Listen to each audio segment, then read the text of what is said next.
Hey there, this is sort of my catch-all video for strumming. I know that sounds like a really basic thing, but a lot of people have questions about it, so hopefully this video will answer them all.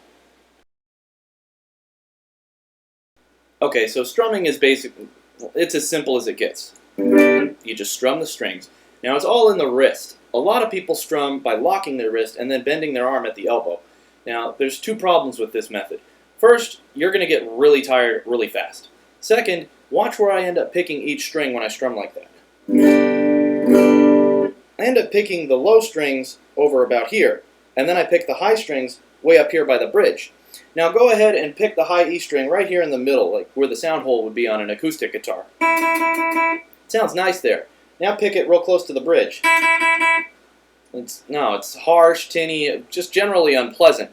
So what you want to do is use your wrist to make sure that when you strum, you go in a straight line, like perfectly perpendicular to the strings, straight across. That's how you're going to get the best sound. So now that you got the motion down, we're going to start working on our rhythm. Grab your metronome, and if you don't have one, shame on you, go get one now. Set it at a nice moderate tempo and just play downstrokes for every click, and just count 1, 2, 3, 4 as you play, like this. 1, 2, 3, 4, 1, 2, 3, 4, 1. It's easy. Once you got that down, start adding upstrokes in between each of the downstrokes. So you'll do down up on every click. Whenever you play an upstroke, count it and. So like this. 1 and 2 and 3 and 4 and 1 and 2 and 3 and 4 and... That's easy too. If you're having trouble with that, go ahead and slow it down to half that speed and play a downstroke and then an upstroke for each click, like this. 1 and 2 and 3 and 4 and... It's pretty simple. So now we're going to spice things up a bit. All we're really doing is dropping random notes out of our 1 and 2 and 3 and 4 and pattern that we were just doing. So let's try 1, 2 and 3 and 4 and. Down, down, up, down, up, down, up. Goes like this. 1, 2 and 3 and 4 and 1, 2 and 3 and 4 and 1. Yeah, that one's pretty easy. One that's really common that some people have a bit of trouble with is down, down, up, down, up. Counted 1, 2 and 4 and. Goes like this. 1, 2 and 4 and 1, 2 and 4 and. That one is really common. You'll hear that in tons and tons of songs. I'm just going to play it a little bit faster so you can kind of get the idea. You'll go, oh yeah, I've heard that one plenty of times. It sounds like this. So once you got that one, you're probably set to go. But I've got one more that I really want to show you. This one isn't as common, but it's very good practice. It goes down, up, down, down. That's it. Counted 1, skip 2, and 3, 4. 1 and 3, 4. 1 and 3, 4. Watch my hand while I do this. It's never going to stop moving. Okay? 1 and 3, 4. 1 and 3, 4.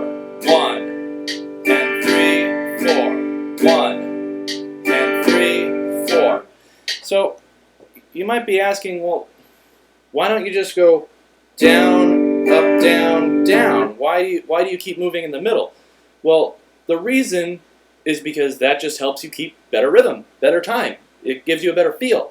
If I do it like this, it might get a little sloppy, but if I keep my hand moving to the beat the whole time, then it's always nice and tight, and it's a nice feel.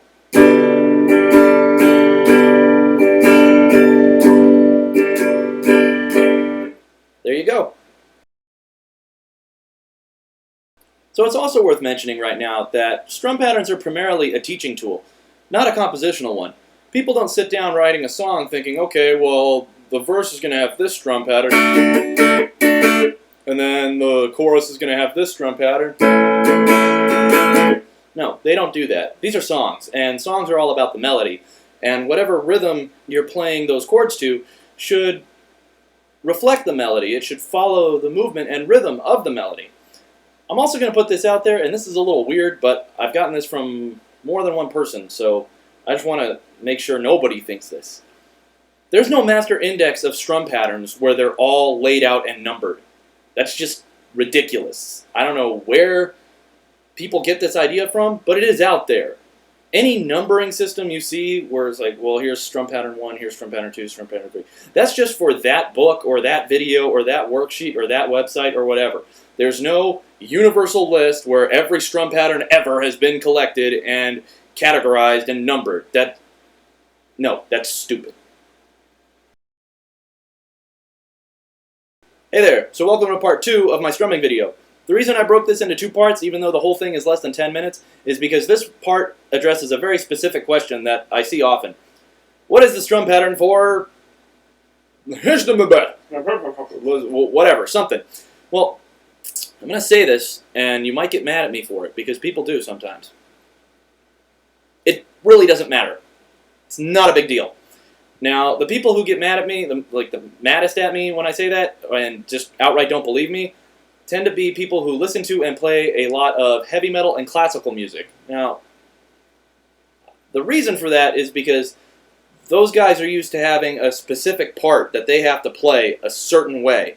Like, that's how the song goes, and that's how you always play it, and that's it. Well, yeah, that's good sometimes, but not all the time. I mean, we're talking songs here. These are all about the melodies. The rhythm that you're strumming the harmony, the chords to, that's really not as important. You know, that's just all about establishing feel.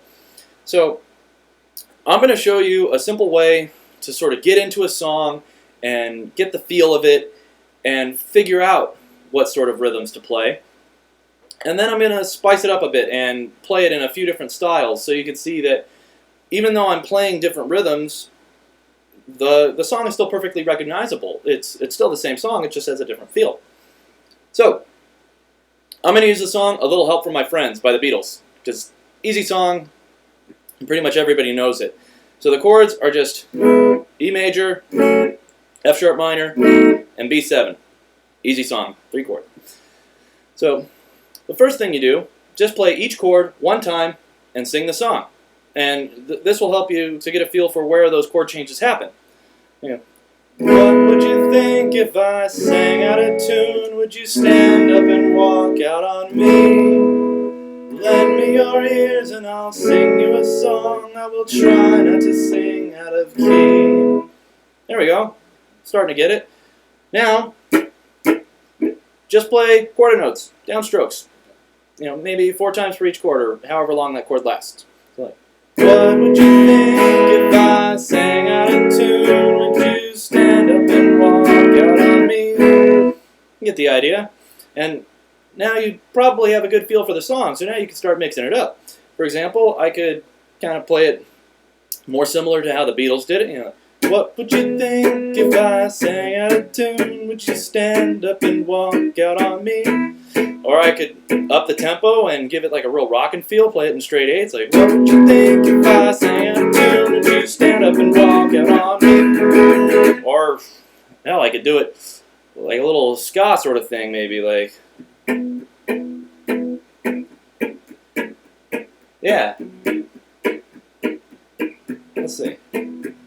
What would you do if I sang out of tune? Would you stand up and walk out on me? You can see the song is still perfectly recognizable, but it has a totally different feel. So, whenever you go on Ultimate Guitar or, I don't know, whatever tab site you go to get your chord list, or if you figure the chords out for yourself, and you're having trouble figuring out, like, well, what's the strum pattern? I don't know what to do. Well, just start singing the song, play the chords where you think they go, where it sounds like they belong, and just get a feel for it, and then just do what comes naturally. I get by with a little help from my friends. I get high with a little help from my friends. Like John! What is on your phone? You?